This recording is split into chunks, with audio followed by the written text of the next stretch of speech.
with our final episode of the March market update, coming directly from the Capital Markets Trading Desk here at Sunwest Mortgage Company.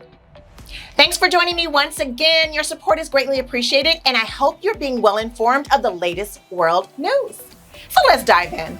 Investors continue to assess risks of recession and the trajectory of central bank policy after the banking turmoil earlier this month sparked fears of wider contagion. We can assume that the turmoil in the banking sector has eased, at least for now, and the next earnings season doesn't kick off for another few weeks. Therefore, tranquility is expected to be maintained. The Dow and the S&P 500 stumbled a bit in the beginning of the week. Both looked a little better later in the week. Still, rising yields on treasuries could keep pressuring riskier tech stocks while indicating that the so far elusive recession may yet be on the horizon. We all know that the Fed pushed through its latest rate hike while indicating that it may pull back from its hawkish tightening regime. Traders have priced in about a 50% probability that the Fed will lastly raise rates by a quarter point at its next meeting and would ease thereafter. However, several strategists say markets are wrong in expecting imminent rate cuts.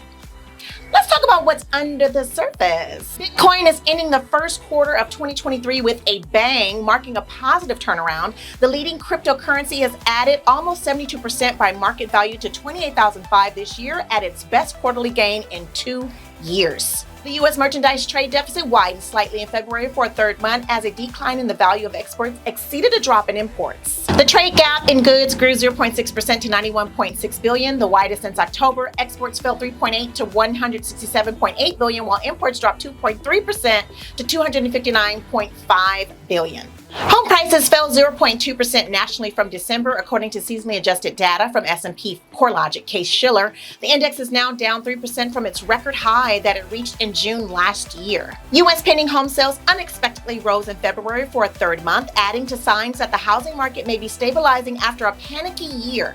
The National Association of Realtors Index of contract signings to purchase previously owned homes increased 0.8% last month to 83.2, the highest since August. The increase in sales indicates the housing market may be getting back on its feet after last year's rapid run-up in borrowing costs. Mortgage rates eased last week to a 6-week low, helping drive demand to purchase a home. The MBA Mortgage Applications Index rose 2.9% in the week ending March 24th after rising 3% the prior week. Purchases were up 2% after rising 2.2% the prior week. The MBA's index of refinancing applications also rose for a fourth week to the highest level in September. Refinance increased 4.8% after rising 4.9% the prior week. However, despite the latest decline, mortgage rates are about 2 percentage points higher than they were a year ago after a series of Federal Reserve rate increases. Meanwhile, the Federal Reserve Bank of Minneapolis President Neel Kashkari said recent bank turmoil has increased the risk of a U.S. recession, but that it was too soon to judge what it means for the economy and monetary policy. Well, that's all we have for this week, guys. My team and I work hard every week to get you the latest on world news, so tune in for more next week, would you? All right, as always, stay updated with our news, and our trading desk will keep you informed with our pricing incentives. Have an awesome Friday, everyone, and an even better weekend. Buffy, out.